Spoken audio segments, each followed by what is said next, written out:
Welcome to our ArchiCAD videos. This is going to be our first one. It's all about the interface. I've started ArchiCAD up. As you can tell, we're using ArchiCAD 17, and it's loaded up and it's come up to the wizards, the startup wizard. Well, a couple things we want to notice. I've had some projects going before, and they're listed here, and it says select a recent project. That's one of the bullets we can choose. We can browse for solo, or we can browse for a teamwork project if I have those set up, or I can create new. I don't care which one of those you use. As you're creating new, obviously you'll start with a new project. If you've got one that's a recent file, you'll pick it.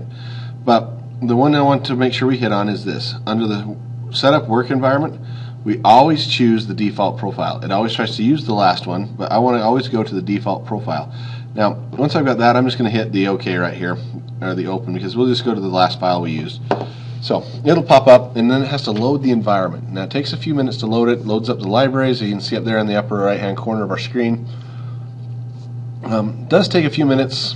It's usually something simple. Now, the reason I picked that one is this. I had a couple of detail files that I drew in AutoCAD and imported. As you can tell from right there, it's the DWG files.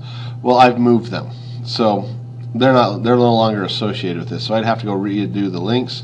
But for right now, I'm just going to skip those. Okay.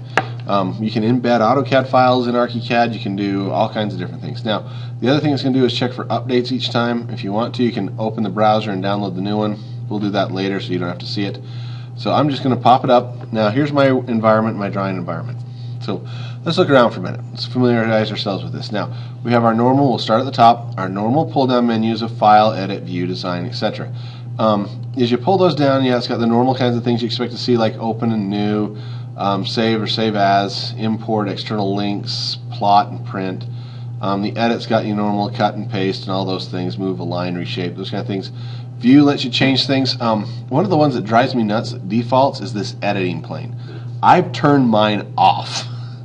I do not like the editing plane on, and we'll show you that later on. Design suites here, the document tools is here, and that's where you actually access your layers. Layers work a lot like they do in AutoCAD, but you can set preset layers so that when you're working on like a floor plan, all you see is the stuff you need for the floor plan. When you're working on the site plan, all you see is the stuff you need for the site plan, and we'll show you how to manipulate those layers later. Other things that go along, we got some option tools, team working tools, etc. The window tool comes in very handy because quite often I have students that manage to delete some of their drawing palettes and toolbars. Well, if you come down here to the palettes and you tell it to show the main palettes only, as a general rule, that will pop all the main palettes that they've closed or whatever back up so you can get to them. Okay. That said, that's pretty much our pull downs. We have the normal taskbar here, and then we have our detail bar here. Now this bar right here is, I'll just pull it off for a second. Okay, I'll just show you how it works. I've now removed one of my palettes. I can put my palette back in, show main palettes only.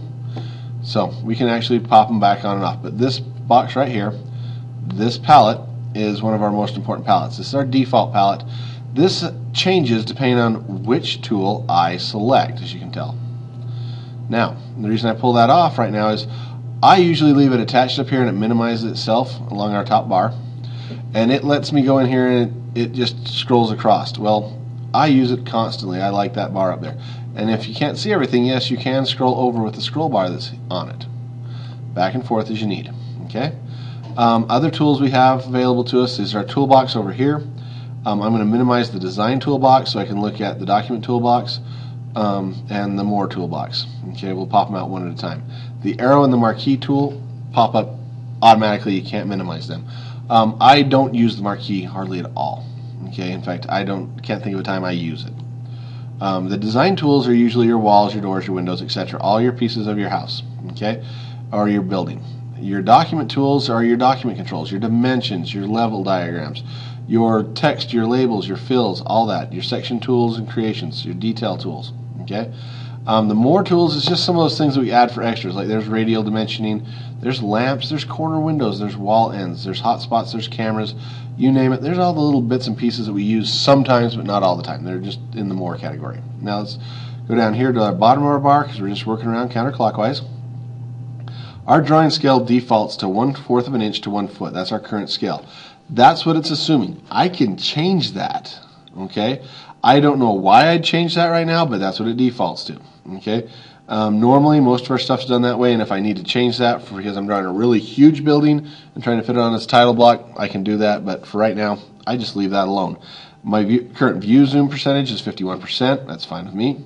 If I need to zoom to fit, I can just hit the zoom to fit right there. This is our pan, zoom reduce, zoom out, scroll. There's a few of those. We'll show you some of these that change later. But that's our general tools there. Our scroll bar right here that allows us to move back and forth on our plan. And then as I come right around, here's our quick options. Again, there's our drawing scale and our model, and we're using US ArchiCAD 10 default setup. Drafting and fill is our layer set right now. Building scale, all that stuff's fine. These are our drawings over here. Now, I've got, on our navigator bar, I've got several tabs here to pick from. Okay, so let's start at the front one. The first one is our project chooser. That allows us to choose our project and set it up. So if I click on it, I can browse for a project or teamwork project. Okay, right now I'm already in a project. I'm in the specific view one we made. So let's go to the next one, which is the project map. So I click on it. There's my project map. This is all the related bits and pieces. So here's the general thing is this is the project. It's called Pacific View. And then I've got my stories as one section. I've got my sections laid out as another section in there. I've got my elevations in there if I need them. I've got my interior elevations. I've got worksheets I generated, which are those TJIs I told you about earlier. I've got details if I want them. I've got 3D documents as I create them. I've got 3D views. Now, the ones that come up automatically, you have a 3D generic and axonal and perspective. You have no details. You have no worksheets. You have no 3D documents. You have no interior elevations. Those pop up as you create them. You have elevations automatically. These 4 markers, if you follow my cursor out here, I'm just going to click in a random spot. Okay, right here is our north elevation. And right over here is our west, and right over here is our east, and right down here is our south. So our front of our house generally faces south automatically in this program. So those are automatically there. Now section views aren't there until I create a section like I have right here. Okay, that is a section marker right there. There's another section marker right here. And until I create those don't exist. Just like with the interior elevations, until I create these interior elevation markers there and there, they don't exist. There's another one right there that you can't see hardly. All right. Now my stories do exist. You start out by default with a first and a second floor. I have to create a basement, and if I have, like in my case, I have a property level, it's created additionally. Now, one thing I need to point out is like this layer right here. Since I've done this, learned a few things. I no longer create a separate set for my properties. I draw it right on there and I control it with my sets. Now, that's our introduction. We'll let you look around for a bit and I'll come back in part 2 and we'll spend some more time on some details. Thanks.